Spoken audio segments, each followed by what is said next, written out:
أرحم الرحماء ما لي حيلة إلا الرجوع. أعوذ بالله من الشيطان الرجيم. بسم الله الرحمن الرحيم. الحمد لله رب العالمين، والصلاة والسلام على سيدنا محمد طب القلوب ودوائها وعافية العبدان وشفائها ونور الأبصار وضيائها وعلى آله وصحبه وسلم تسليما كثيرا آمين. أمبي ألتان كبركة داي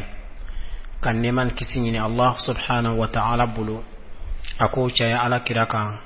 أنا كسمو أني أكا صحابة وبي نيو تيمنا كبوينو ambe lamini kila bela jelen fo radio majura lamini kila mimbe tuba kono ya ani mimbe tuba koka mimbe mali kono ya ani mimbe mali koka anga foli be katara au bela jelema dante foli mina radio majura studio kono ya ni otemena anga foli be katara anga duwolon vla dugutugu bela jelema a almami bela jelema ashirifu bela jelema akalande kalanaw bela jelema bulongono kalandiw nkalambagaw madrasa kalandiw nkalambagaw ekol kalandiw nkalambagaw anga komandaw meru jeunesse digakane musokuntibu ambe bela jelen fo dante foli mina arajo so barakelaw anga foli be katara o bela jelema aw ni cesiri ni otemena kaboyano ninye anga sigi doye tuguni awna dena uka kalandi Ahmadu Tamba Silla Tuba Majura fiqhu walandaka bi anga walanda bina boli feminka odi sali fardawe dongodo ame salike aywa anye depuis walanda indamnena ambe ka kuma fenka o be sali nyebla barawdi fokando sali yere kono kumana bi amena kuma sali yere fardaw de ka ya famia ni ala yake nan sera ko banka do sunala au oyoye na maseka farda banfana hal nan dana oma la nyini famia de ya rabbi ala ko di an kelen bela jelema sali ale de ka gele kateme bato bela jelenka na bora ala kelebanti ya sabatili la ibolo ane kira ka cidenya sabatili la ibolo sali de ka boni abela jelen ale de ka boni sunye ale de ka boli hijaka boli ale de ka boni hiju keliye okumana mo man kanka tlonke ala kira ko alayhi salatu wassalam ako fe mimbe ani kafiru che o salidi nan salladron an seka wele ko kafiri ble okumani mo ma sali o de kafiri bo salini akibare ka bonchoko mena akakoka bonchoko mena maman kanka ke ikonfe ikanka nyenyi ni ka nyedon yani ikake sali farda me salla amena kuma oluka okuma na kanda do ala kilinkili ka be wala yasa fam ya bana soro ala ya rabbi ala ko no ya ambela jeli faraidu salati kam hiya faraidu salati wa ma hiya ako sali fardaw ye joliye ani jumene fardai kuma jabu fle 14 faridatan fardatan annande be salla faridatan aninani ya famia fardatan aninani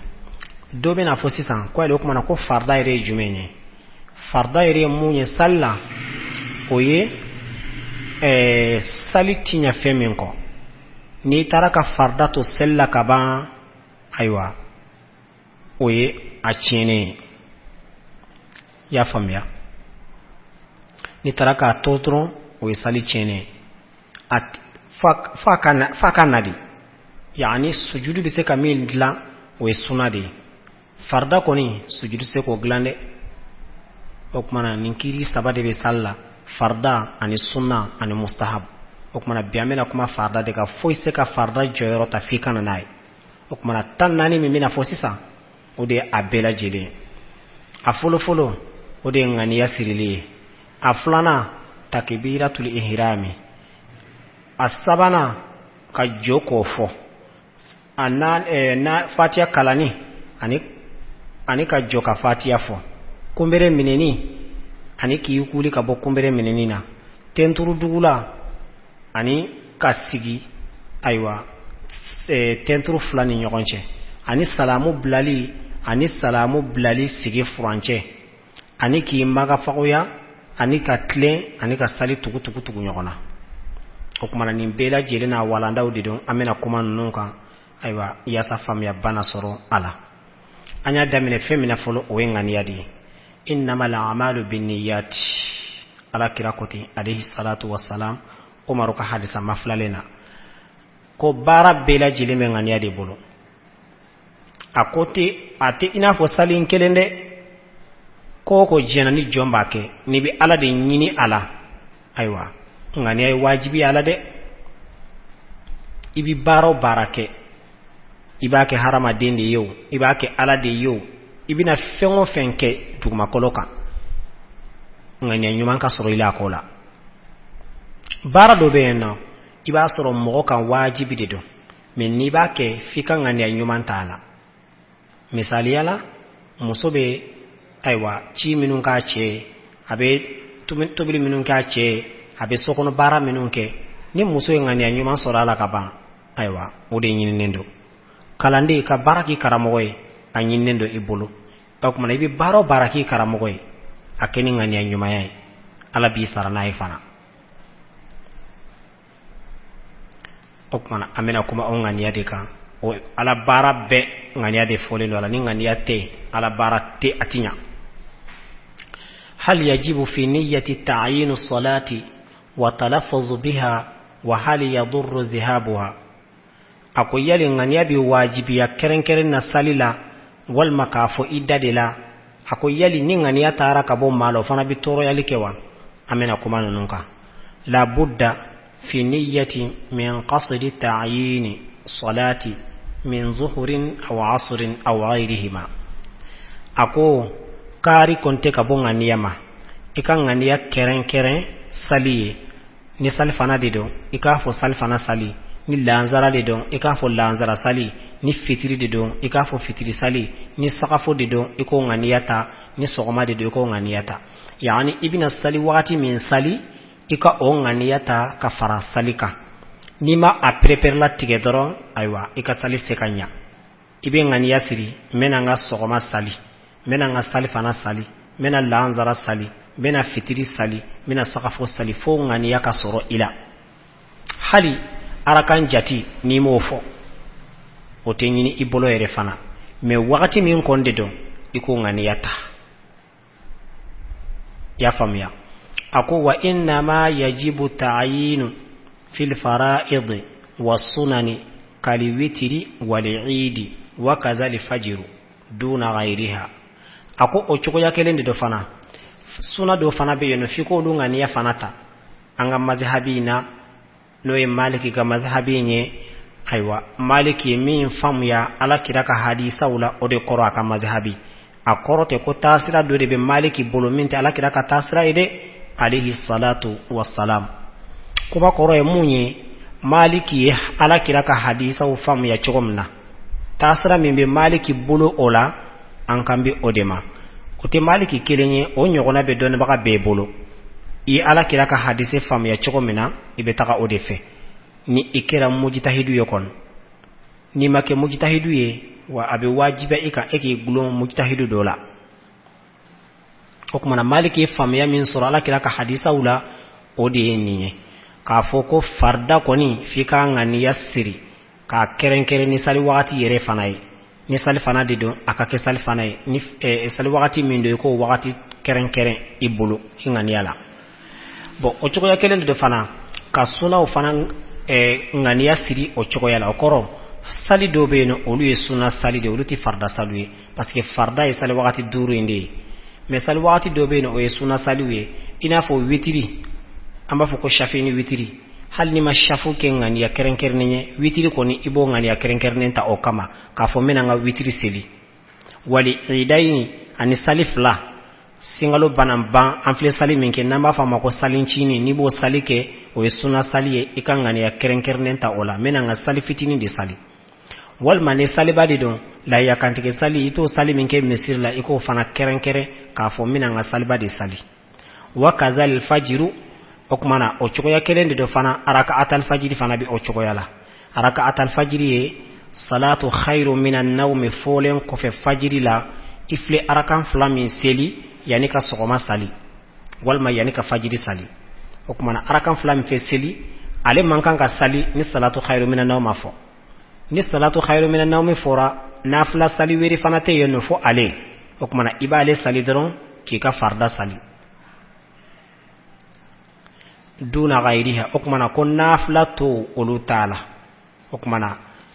fayaki fihi niyyatu mutlaqin nafli ya famiya ko kumana na bora ni na fardaw ani witri sali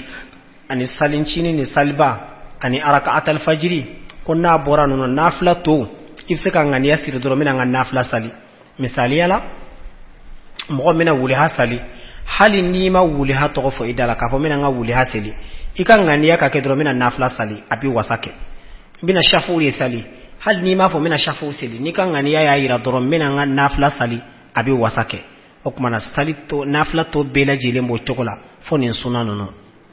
ambe ala deli Allah subhanahu wa ta'ala ka dina in famu ya chogo nyumandi amma fo kuti ngani yare ai lanyini ye munye itna nunu na bora nunu na iman kan ka dowere de tokofo ya famu ya ate ko mini ya fo fana ka be asali tiende ai fendo be no atika wajibi yala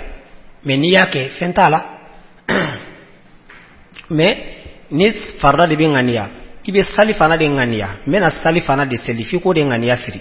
mena lanzara de selifiko de ngania siri sali wakati mindo ibo togo de ngania faraka sino atinya sali fana ni lanzara abe joko nandi abe sali de ke gundo de la difference jume bu bo nyona ngania sirili ya famia okumana ani ku detail ka bo nyona ni togoe bo o chokoya kelen do fana ni be witiri seli ibe ngania siri mena nga witiri de seli ni bina salifiti ni salba sali ibe ngania siri mena nga salba de seli wala mena nga salifiti ni sali ni raka'at al-fajr de do ibo fana ngania siri mena nga raka'at al-fajr de seli men na bora nunu na aywa har ni man nafla were to fo idala basi tala masala ibna wuli hasali ibe ngania siri do mena nafla sali abana bi wasake hal ni ma fo ko mena wuli hasali la nyine nindi men ngania be sirala re ngania be siri ko mena nafla sali hukmana me ala delifia muna o dina en fam ya choko nyuma ya rabbi Allah subhanahu wa ta'ala ko di amma aywa ni o temena ka boyeno wa yajuzu talaffuzu biha ako ka fo iddaire la fana abidaka parce que la fara ko ngania mahallu niyya hiya alqalb ya famia ngania plasi ko be konna de la idusukun ingania ko be dusukun de la amma ka fo idala ala mena salifana seli ala mena lanzara seli ala mena fitiri seli mena nga safu seli ala aywa ko basite o fana foli la maliki ka mazhabina akonka wal aula tarkuhu fi salatihi wa ghayriha ako min ka fusa ka fo idala ki ko toyenno ika fo iduskunna ko de kan salila wal ma fenwrela akorte ko sali kelinde ngania be siri ay ngania be siri bato bela o kuma na bato be ika ngania siri iddu sukunna o de kafsa kateme dala folika menia fo idala fana o tika ngania chiande fo ni ngania ni dala foli nyokon fonko nyokonya ya famia misali yala ibn salfana sili eko idala mena lazara sili me ingania la salfana de be no aw abinya iga salikai ngalu e nyoko fonko nyoko nyangania ta de bijati minede misali ala eki dala mena lanzara seli kasoro idumi ka salfana di seli ngania la eki dala sa mena lanzara de seli kasoro lanzara do me in iye ngania minta dusukuna we salfana di ay nintinya ya famia ngania ani wakati mimbe no lu de bebe har nuni dai nyoko fonko nyoko nya basiti ola ngani ngani ani dai nyoko fongo nyogonya kasro datara ibikana wakati min yire seli ay atinya iga salin sikanya ambe ala dili Allah subhanahu wa ta'ala ka dina infam ya choko nyumandi ambela jelemma wa hiya fardun fi kulli ibada ako ngani ay farda de ye bato bela bato ni mabake abeke ala batu ye ni ngani yadi abeke ala soso fana ye ni ngani yadi ya famia bato ni bake qasidu de belaje akekun ngani ya mimbila akelila wa dhahabuha fil qalbi ba'da istihdariha inda takbiratul ihrami mu'tafarun ako mami ye ngani yata ngania sabati len ko fe haramu kabari wakati la wal haramu kabari ko fe ngania tara kabo ila ay ko sharia bi yafa oko ko meniya ngania kongo kabila ay otimine de ebe sella iye ngania kongo kabo idu sukunna ka bwala peu ka ke inafu itisali yela fiu ka genga bu idu sukunna fa huwa mubtilun lis-salati oko ni be sali chiande aywa kama yughtafaru adamu niyyati i'ada'i awi qada'i awi adabi rak'ati naam ako choko ya kelen do fana ubi yafa sali wakati mi ibika sali mena didewa mena jurude sarawa arakan jati ubi yafa deli ubi yafa ima ola hal ni mo nganiyata okoro ni mogomi sali fana jurube ila la anzara jurube ila ibna sali sisande okmana kafo ikangania siri ala mena jurude sara ko ai hal ni mofo ni yafo kon basitala nga hal ni mafo iga salikan walma ibina saqafo selisisa iga fo ko ala mina saqafo di parce que sali wakati nama di a wakati la okoro otoko de juru bodona baka do ko kwabe wajibiya ikande ni sali wakati ko ni bora kasoro ima sali doro ko ni be nganiyata kika fo ko juru de do ko ni mo ke kati saha me kuma sahale munye sharabi yafa oyrono nunko hal ni mofo ala hali tajibu okmana oyengani yafa fela sisano okmana amina do muna sisa o takbiratul ihrami haram kabari Allahu akbar folo mi iflafo kado salla fi ibi bolo fla korota nayi klo fan fela la walma odugmal la doni bon o haram kabarin ale rekorde arab kanna haramumi kibarumi ibn abla fembe haram yare ka fasali bara ya fama ni dona ale kono kuma bara fembe kera haramu ye ika fikatla salla ode kama ku ya wele ko haram kabari ode kama u ya wele ko haram kabari ako hali tajibu takbiratul ihrami ala kulli musallin wama huwa lafzuha ako yali haramu kabarini kome anyafo alefane farda do de farda flana de ale ni ngani yasir len ko fedoro ibina fo Allahu akbar hukmana ibo Allahu akbar min foka do salla o e farda di ne ale ni nganiya walma o kele imo ke salla do ka sali chenendo bo abi wajibiya sali baka bede kanwa aywa allafuzu yere jumenye yani akuma kan yere jumenye takbiratul ihrami wajibatun ala kulli musallin imamin wa fazzin wa ma'mumin haram kabari ale foliye wajibi de saliba beka ikira almami de yo wajibi de do kafo ikira ne bika saliyo wajibi de do ibafo ibika sali almami de kofe wajibi de do ibafo parce que saliba ni mo sabade amma ikake almamiye walma ikile nga sali walma yika sali almami kofe nilla hala yasabayin bela jelenna ibe ngani yasiri wa ibi takbiratul ihrami fanake nima ke ikasali chenendo parce que sali farda udedo fala yahmilu hali imamu alali ma'mumi fi fardin aw nafulin ako Allahu akbar folomi iflafo kada salla almami to takabo almami ko moko kande fardala walma naflala okoro abika farda de salio abika nafla de salio almami ni almami ko moko kelen salibaga abela jelen bafo kafo almami yafo obe wasake ay otale la de fi fana ka fodi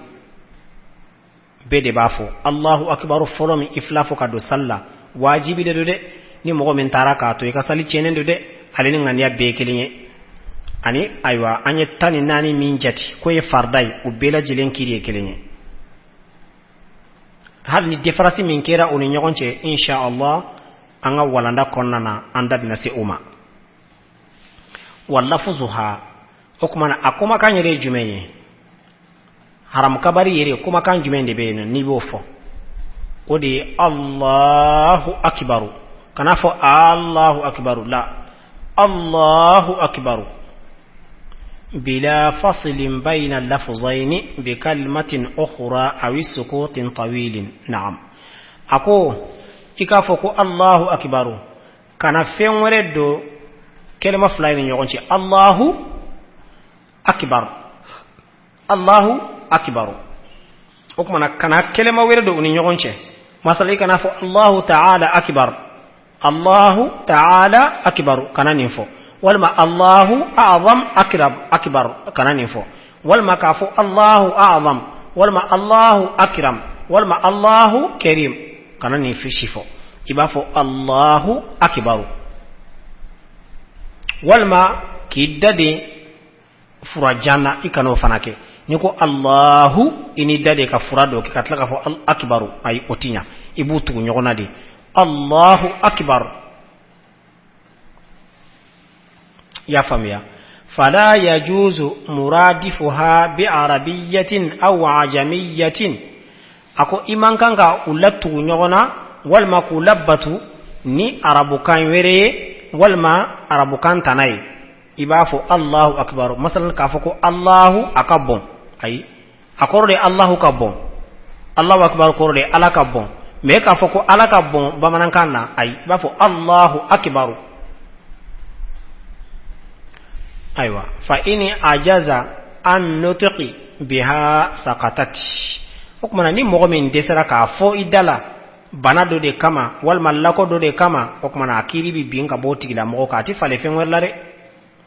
wa in qaddara ala al-itiyani ba'daha atabiha in kana lahu ma'nan na'am konka ni sera kana ni adode e mase kana na abe ko kumana ibafo ni ayasor ibe mi fo ko korodo bola arab kana koni nasoro sisano desra ka fo ibse ka dode fo imase ka do fo ala nasoro ibe mi fo ko korodo be ola akmana ibo fo nasro korota la fana wa illa fala ni korota la fana ibatu wala yadurru ibdadu hamzati min akbaru wa wawan min lughatu dhalika wallahu akbaru walma Allahu akbaru akoti turayalike ikafo wallahu akbar walma Allahu akbar ma Allahu akbar okonde kain ya famia okmana yoro nuka lugha choga yoro nuka kancho ko yadu arab kanna dobe Allahu ke wawi dobe hamza nke wawi o yuga arab kancho ko yadi me awnya kalan choko minna o fana ya kalan choko minna o fana ya kalan choko minna katabla fu ala kira alayhi salatu wassalam odi Allahu akbar okmana mi ala dili Allah subhanahu wa ta'ala ka dina fam ya choko nyumandi ambela jilimma bon هل تكون تكبيرة الإحرام من جلوس أو إنهاء الله أكبر فوين إسجلين تافو دي وإستمنين تافو إبيرلين تافو إبجود كافو إن كانت الصلاة فرضا فلا تجزئ فيه تكبيرة الإحرام من جلوس أو إنهاء أكو ni ayasore be ka sali minke ko farda dedo Allahu akbar min ni bafo ati wasa alela fiu isigile ijole nde bafo wa ijole nde bafo ibirlen fanatafo takbiratu ihrami ibi jode kalefo isigile ntafo ibirlen tafo bal hatta yastaqillu qa'ima fika joni yerede kalala ka jo katle okmana ibe soro kalefo ka jo katle ki baski mana ibe soro kafo Allahu akbar parce que joli mi fleni kafo ijole o fane wajibi de ako falau ata biha qa'iman mustanidan li'imadin akoni mogomi e jorade ka Allahu akbar info kasro issemenen be poto dola walma kogo dola be haif ni chogoyaye law uzila li'imadu la saqata masalan essemenen be femina nu ya cheka bo ikoro doro ibe bi okmana ni oke Allahu akbar fo kito la ikasali sahalente de abike sali chene ati wasa misali yala e jora poto do kerefe bina sali walma kogo do kerefe issemena kogo indila ka Allahu akbar info bo jatimine li kogo imbora e koro sandro ibibbi o semen chiko ina okmana ati wasa de ibina ni aye i jode nde kakle bon ni aya soro ibe semen chiko de la imana kogo inche ka boy koro tibbi walma ibe semen chiko de la poto ina ni poto inche ra ka boy koro tibbi okmana abeke makuruhuye atesali koni chia me abeke bara mina koni yalendo Allah subhanahu wa ta'ala ka dina ifam ya chiko nyomandi an kelenkele mbela jelema fa in kanati salatu naflan jaza li'tiyanu biha min julusin na'am akoni ayasoro amfleka kuma folo min fo ni farra dido amma ni nafla dido hukmana ko adagalimbe sali bagaye ola ikan nafla sali konnana ikana ni Allahu akbar yake sigilento kama komi chogomi law kabbara fi nafli jalisan ni mogomenye kibaru imbla ki sigilento nafla salila wa qama akofe inna wuli fa atammahu kasali dafa min alqiyam kamini ijolena basite ni fanana nafla salde do ifseka Allahu akbar info ki sigilento après ibe wuli ka jo ki kasalto dafa ni nafla salde do basite ola فالجواز في ذلك ويستثنى من وجوب القيام للتكبيرة الإهرام المسبوق أكمنا أكون من بدغان يرينا أمي بوليك يردولا أمي بوليك كمني جولي واجب الله حرام كباري كما يعني أنيا فو نبي حرام كباري كي إي جولي نكافو واجب مسي سانو مسبوقو أمبو بوالا مسبوقو يه mami mina sali almami kofe ni almami otigila mogo dan salila ya famia okumana otigila mogo be bonin kiri konnana awe madi allazi wajada li imama raki'an mogo min nasr almami be kumbere minila fakabbara hala inhatihi okumana otigila mogo akabirli tumana abi Allahu akbar fokib yani abi kabiri abafa nofe kumbere mene ni kon ibe ki kumbere mene iba fo inofe parce que ale tigila mogo ni almami wulla ka sura ale ma joka tlendoro okoro amabe arakaima ode kama nale nana aywa ambin no ya kali ale ka Allahu akbar info abilito la kadon wa adraka raka yasi ana arakain soro fa in wada'a yadayhi ala rukbatayhi qabla istiqlal al-imam qa'iman okmana akoni mogomi isira ki bolobla ikumberela ya famia ka soro almami majoka kile fa salatu sahiha okmana ka salikan ay arakain soro wa sawa'un ibtida'a at-takbira min qiyamin wa atammaha hala ihtatin ako adama kaka mami i Allahu akbarin foli damine i jolende me atobi dafa inafu iko Allahu akbar ibi ka fo inno fe kabiri i jolende ya damine me atobi dafa wa sori birila adama kaka au ba'dahu walma ikumere minenen ko fede iya foyere bila fasilin tawilin kasoro aywa defrasi jande uni nyogonche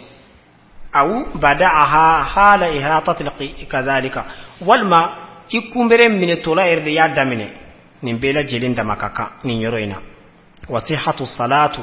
akonga nintigila moka salika sharti anifleka choya saba minfo ika Allahu akbar infuli damine ijole ka to dafa kata birla walma ibirlen ko feki kumbere mine pew ika soro ka fo ka soro amaken diferasi jay walma ika damine ibirli wakati yerde la kataka nin choya saba sharti do de bala bima iza nawa bihal ihrama aw odi asharti ika ŋaniya siri ko ni nga haram kabari ka soro ŋaniya bila awid ihrama wa takbira walma ika ŋaniya ta ka fo nga haram kabar de fleni ani nga kumbere mine kibaru ibu be ŋaniya siri kelena walma ika ŋaniya siri ni nga haram kabar de aw lam yanwi shay'a minha walma ima fuy ŋaniya uflala nimbe damakaka amma idha nawa takbirata ar-ruku'i faqat fala yujzi'uhu akoni mogami yengan yasiri ni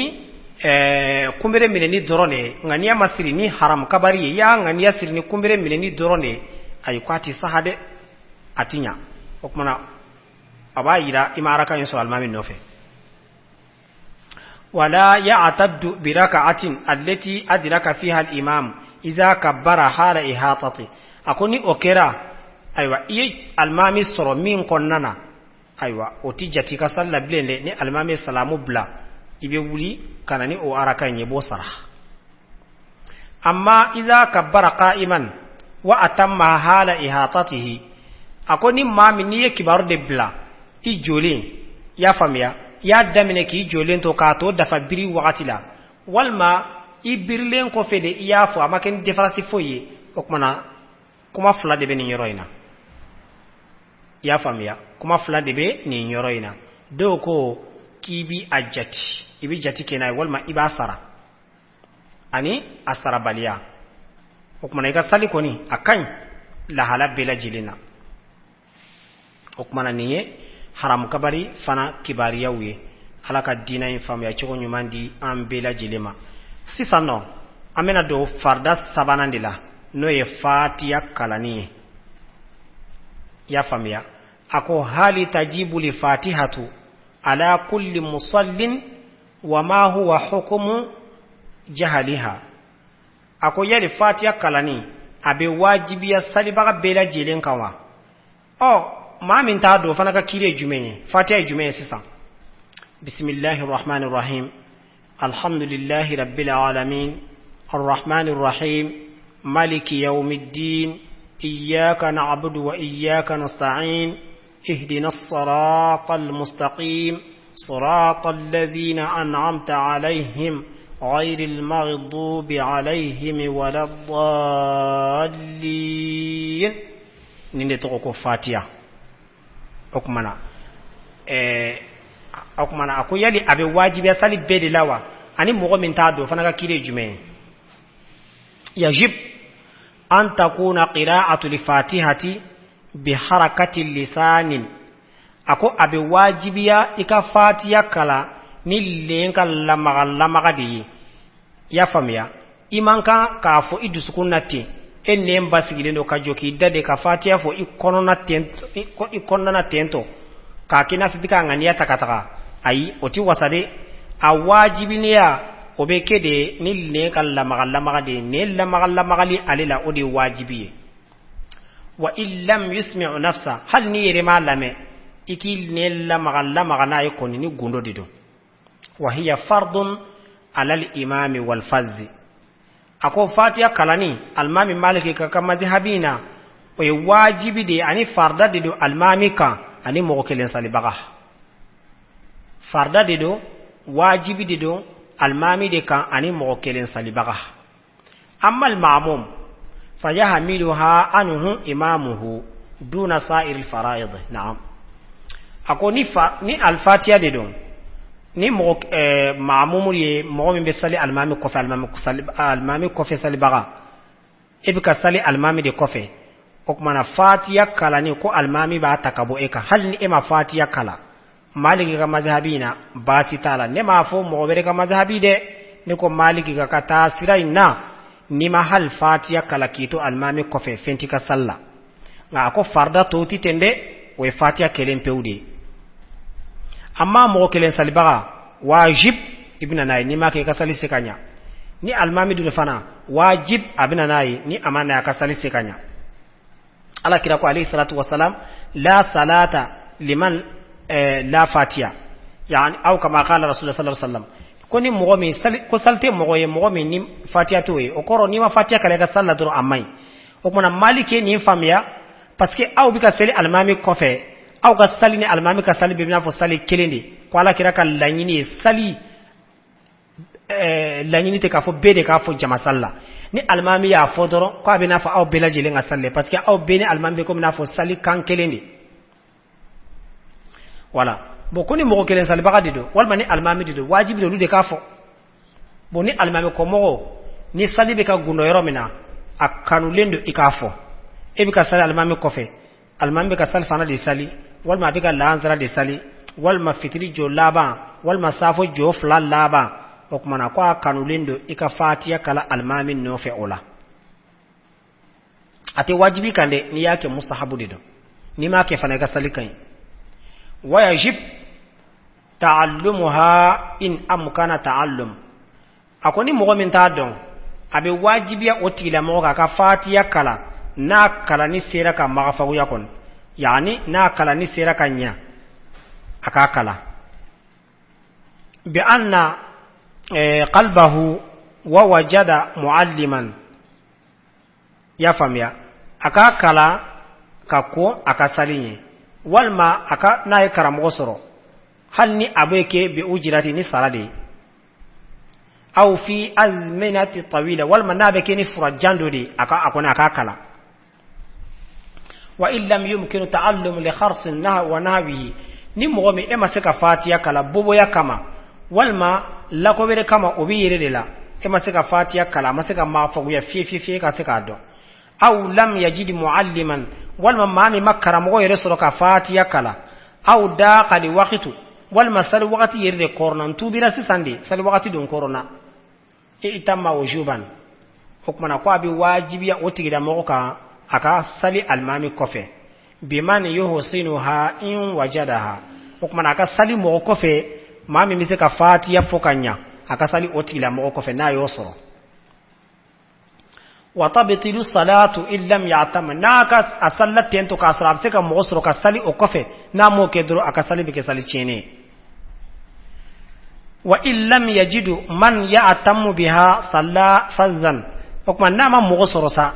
kake ere maseka fatiya kala ima seka don wala wakati corona ima mo soro ka sali o fana kofe tuguni o kuma na chuka shima soro etala ko kuma na ko tigila mo be sali akelempew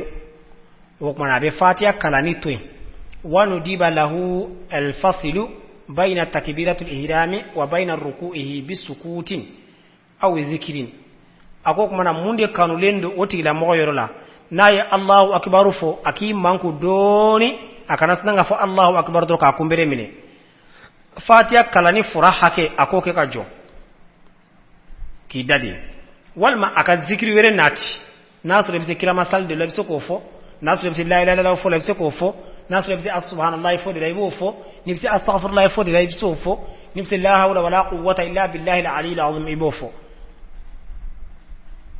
ya famia okma nibse zikru min ko ni nasa ibo de bla fatiha no na yijole o kanulendo ni makere basitila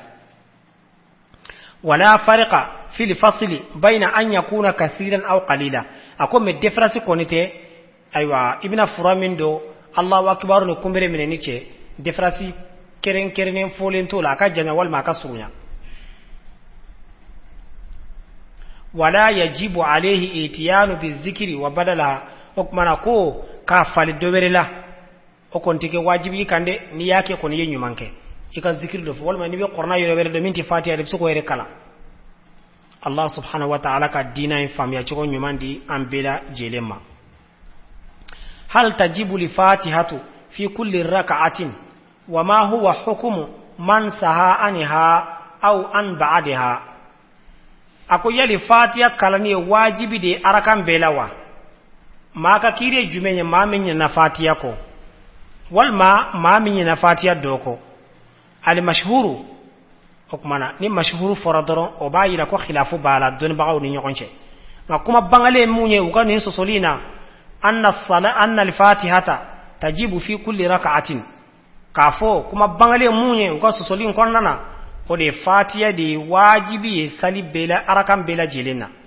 wa qila don bagado ko tajibu fil julli kabe wajibiya aywa sali son chamandila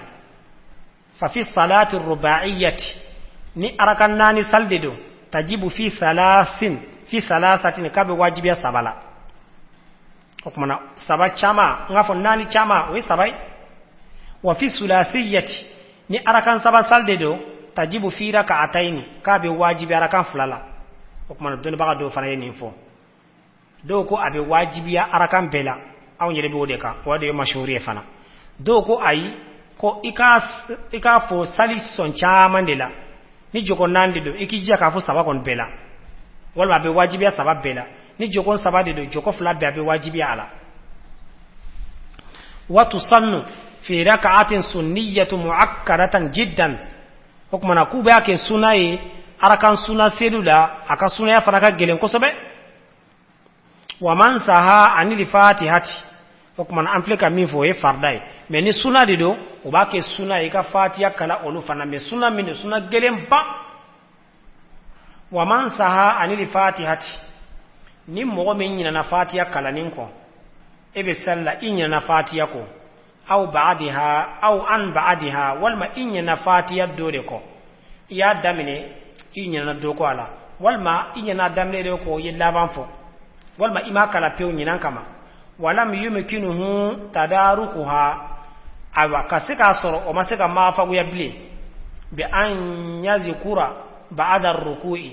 kumbere menenen ko fede hakili jiginala jaga ne ma fatiha kala ibi salla e ma fatiha kala inya na ko pew me hakili bi jigala wakati mina o yasro i kumbere mine ka wuli fa innahu yatamada ala salatihi akon ni intigila mo be continue aka salika wa yasjudu qabla salami hukmana abe salamu bla abe sujudu ke qabla salamu la me arakain abna na yede abina ni arakain ye okoro abe arakain fili abina ni arakan were de annona ka soro ka qabla salam ke ka salamu bla ka qabla salamin ke o kuma ne nyira infana na ibnu yunus ani ashhab ube nyogon fonko nyogon nina ibnu yunus ko yoro ni tagaraka fardat yarakan dafalen sara fefen nona ko sujudu tika wala ashhab ko ay kibe qabla salam ke o kuma na fatiha fana bo o chokoyala ibe arakan fili ibna arakan wele de bla nona o kuma be suru ka qabla salam ke na kadiye kuma fula bala sawa'un kana tarikuha fil aqalli ko adama kaka ye fatiha to sali son chama ndela kaman tarakaha fi rak'atin fi salati ruba'iyya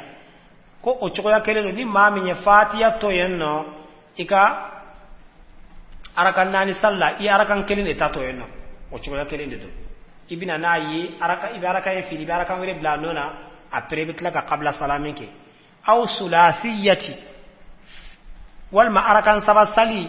inyina na ya fo flala ka kelento eno o fana bo chokola aw fi nisfi kaman taraka ha fi rak'atin abina fo arakan fla sali ya fatiha to kelenna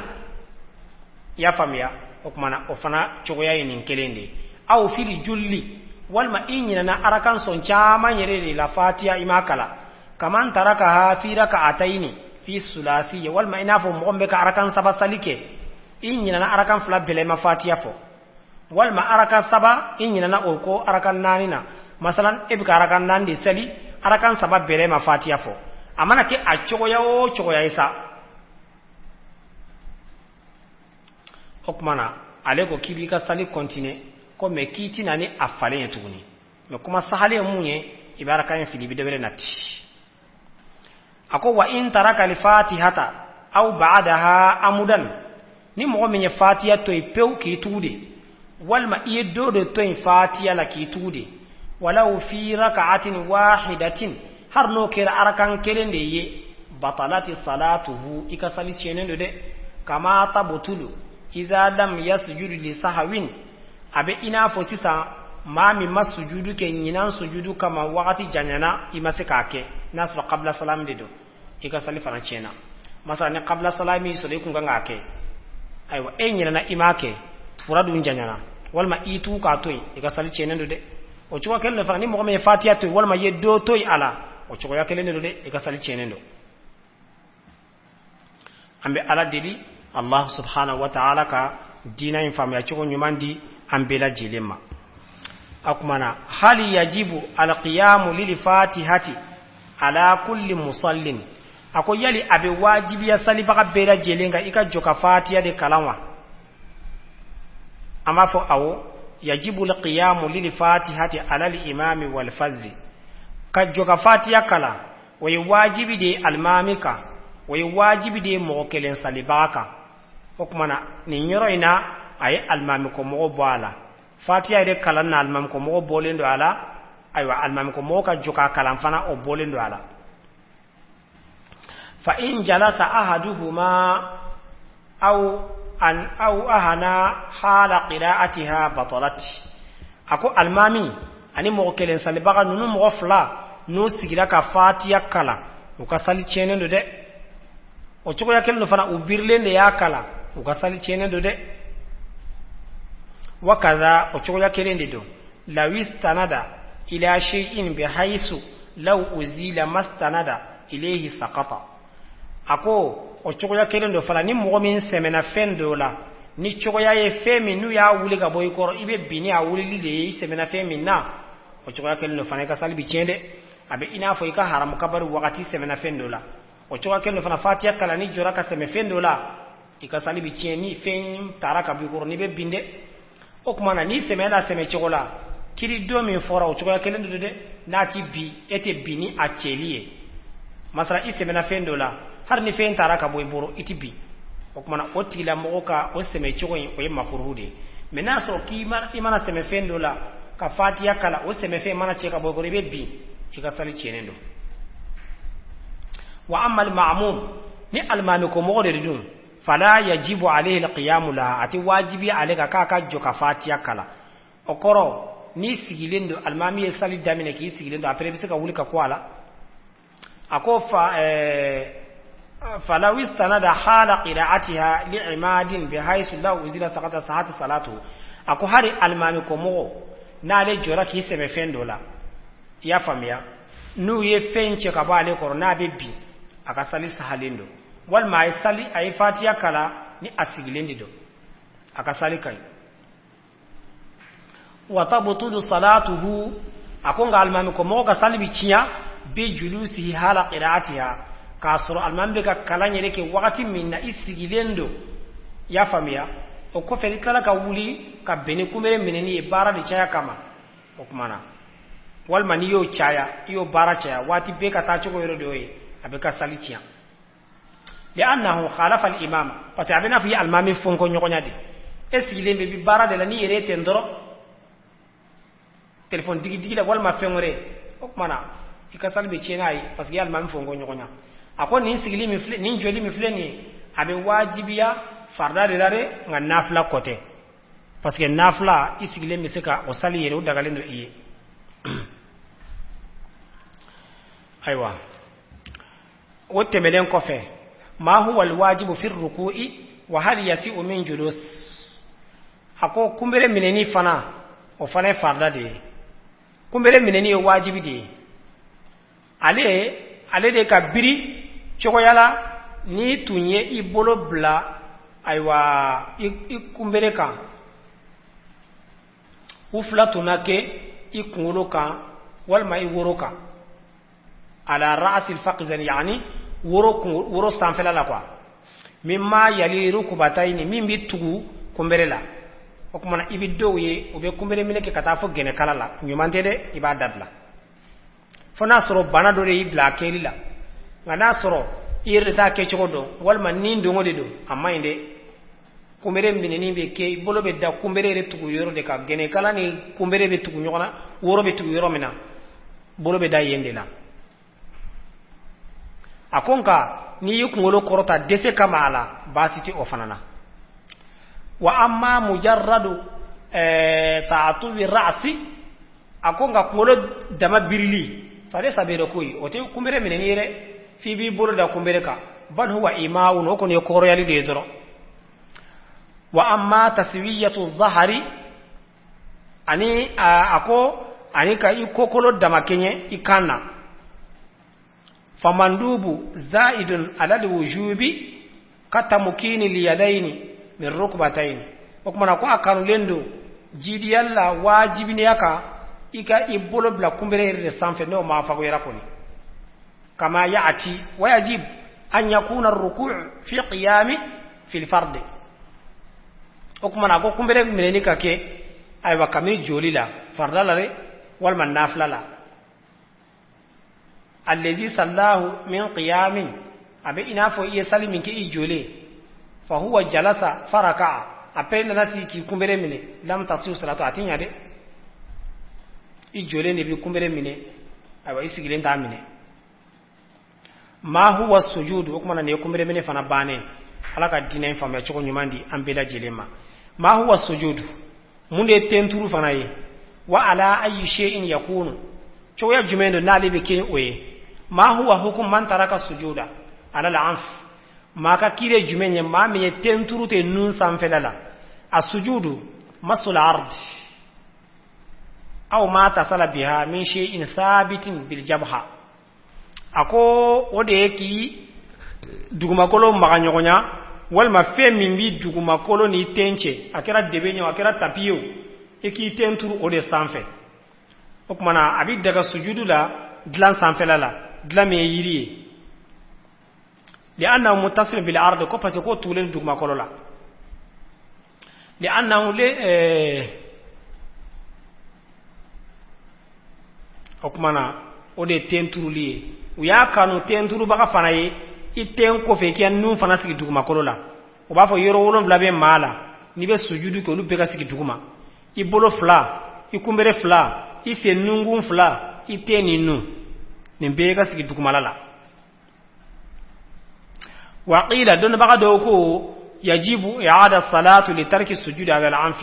كوك منا كوني بناك سجود كي يتنغا كي بيسكي سالكا دون بغدو يوفو فكما سحالي ngode munye itende wajibere nun tan karnende do olugo ibisaka ka wakati darra konnana ode salfana ikata katabla tlisa insaila walma saqafu katabla sufila bela jelina walma suqama ila tulu al-fajr tulu ash-shamsi katabla fajr bolila kok mana ko ni banaga itenturu innunga kibisi gisalika ni wakati nun konnala no kuma sale munye tenturu de kagele innunta ni yake akandende do kok mana samina ci salamu blalima ma hiya alfazu salam wa hal yasihu khuruj min salati bidunihi ako salamu yere lafuze jumenye kuma kan jumende salamu alaikum foliye ako yali maabse ka bosella ni amakeni salamu blaliwa assalam huwa akhiru fara'id salati naam ako salamu blali de farda labanye salla kama anna niyyata awwalaha kuma ina fon ngani farade folo e salla sal damnena ibe ngani prepare de siri kuma salamu fana de labanye wa alifazuhu hiya okuma kuma ga min yire salamu isa ibafo ko assalamu alaikum bil arabiyya be fona arabu kande ka fo bamana ngana kizibe auka ati bende wal maka salamu bil arabu kan tanala ati nyade ibafo arabu kande la assalamu alaikum fayakunu salamu maqrunan bil al na'am ika lifu lillamu kala kana fo salamu alaikum de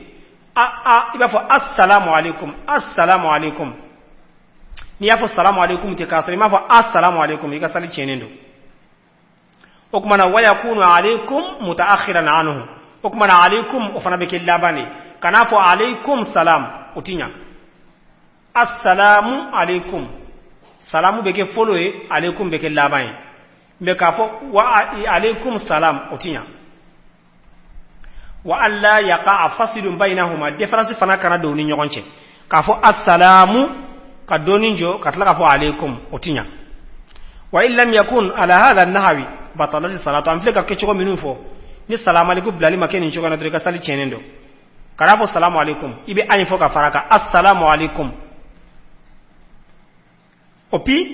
ka fo assalamu alaikum kana alaikum bla salamu ye bo salamu fole kana fura jambla ka so ima alaikum fo nin choya sabai na make nin choya dole ka sali chenendo kama tabtulu bi tarkihi wal itiyani bima yunafi salam al qalbi na'am ako o cogoya kelen do fana ni mɔgɔ min ma salamu alaikum fɔ i ma sɔn kana n'a ye i ka sali tiɲɛnen do dɛ a tɛ kɛ ni dusukun ye a bɛ fɔ da de la o tuma na farda tɔ tora 2 ye sisan al-i'tidalu wa tartib. i'tidalu yakunu al-i'tidalu ba'da ruku'ihi wa sujudihi ka tile o bɛ kɛ de kunbere minɛni kɔfɛ ani sujudu kɔfɛ wa fi hali salamihi ani ka salamu fura kɔnɔna na wa takbiratu ihrami ani ka haram kabari waati la wala yakfi inhahu ako birliti wasanu nunare ibe jo ka klende imani kumbere mine ka wuli ka jo ibe ka kalange wakati mina ibe jo ka klende imanga jo ka jenge ibole sujudu la ki sigi ki tle ka mafaguya ibe ka salamu fo wakati minna ika sigi ka tle o wakati fanana haram kabari wakati ika sigi ka tle o wakati la o fana de tle ne yayi kam yakunu tartibu salati okmanas ako cogoya jumende do sali tugu nyogonyali bike parce que o fana farda do salla yuqaddimu al-musalli niyya ako sali babe ngania prepare de kanda folo Allahu akbaru folinye ngania mana boy ibi takbiratul ihram ke takbiratul ihram folen ko fe ibe fatiha kala nen ko fe ibe ta kumbere mineni na ambe ka farda de fode sino ni fatiha bana sona de kangana mais ambe ka farda de jati folo o kuma na kumbere mineni bina kumbere mineni mana boy be wuli ka joka bo kumbere mineni fana fardai après ibita sujudu la après ibi korta ka bo sujudu la o kuma na ibita salamu foli la foni nga tugu nyogona salla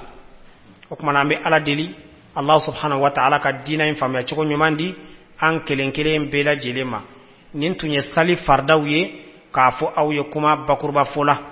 insha Allah ni alay araba suwere iranna amina sunna u fana jati awye ko nu fana hakke fo awye ka ke choko fo awye ambe ala deli ala ka dina infama ya choko nyumandi ambela jelema amma fa rabbana atina fid dunya hasanatan wa fil akhirati hasanatan wa qina adhaban nar ربنا لا تزغ قلوبنا بعد إذ هديتنا وهب لنا من لدنك رحمة إنك أنت الوهاب لا إله إلا الله الله أكبر وسبحان الله وبحمده وأستغفر الله ولا حول ولا قوة إلا بالله العلي العظيم اللهم صل على سيدنا محمد الفاتح لما أغلق والخاتم لما سبق ناصر الحق بالحق والهادي إلى صراطك المستقيم وعلى آله حق قدره ومقداره العظيم إن الله وملائكته يصلون على النبي يا أيها الذين آمنوا صلوا عليه وسلم تسليم سبحان ربك رب العزة عما يصفون وسلام على المرسلين والحمد لله رب العالمين. Agence de voyage Majura hiji imura okejogo nyuma jabaladu aw minu ma fe kaka hiji udafaleke imura billet d'avion fana bi fere ou fait wari transfert Western Union MoneyGram Orange Money agence Majura binimbala jeleke wa ukada uyele meka bla aw ye silama aw minu nya kanu kaka hiji uke waligili imura maube ubolo minu nye magando taka ngake faon fanve kadamine Madina Maka Mina Muzdalifa ani Arafa nimbela jele bla saraba ube ubulo dumini ngota fa fene fe la be fene sabati mbe dumini minu ndi makele no ye anyeruka la dala dumini unye otobi ba ube kene ya kota fa fene fe jete mine kembe ka kene ya tigila ma kangara unda kulu bla aka kene ya boloka itani sigiche fe minu wajibi yamba mo seben bura la do ndaula apo carte d'identité kele min dati bande wolo sebengele ane carte ni na kele ngolo photo denjegi min jabo mbe jemaka agence Majura malikono ane maliko bana maserkli bela jele tuba ana lamini soro yoro kelen bewdo uflani Rue Mohamed Sengela immeuble basedo silala bureau numéro B15 awise ka maminu mene wele ka kuna foni wara usoro Bamako afoko Assange ako 79 27 20 72 Mamadou Sila 76 32 56 26 Ouley Dieng 72 35 25 72 Bayaya Haidara 73 42 42 42 Ahmada Tamba Sila 66 23 48 44 Toubana Lamini Abise Kamadi Balasila Congo 75 13 10 70 walikele 69 31 46 45 maju ukama ko bajalu basila 73 08 21 45 abise ka Kongo 66 87 52 81 fenena agence majura heji imura bieda bio fereli akawaru transfer Orange Money Western Union MoneyGram dakurunya kele au magonya sera ubela jelebi dafa yoro kele mbe umena agence majura du alaka heji no ya silami aha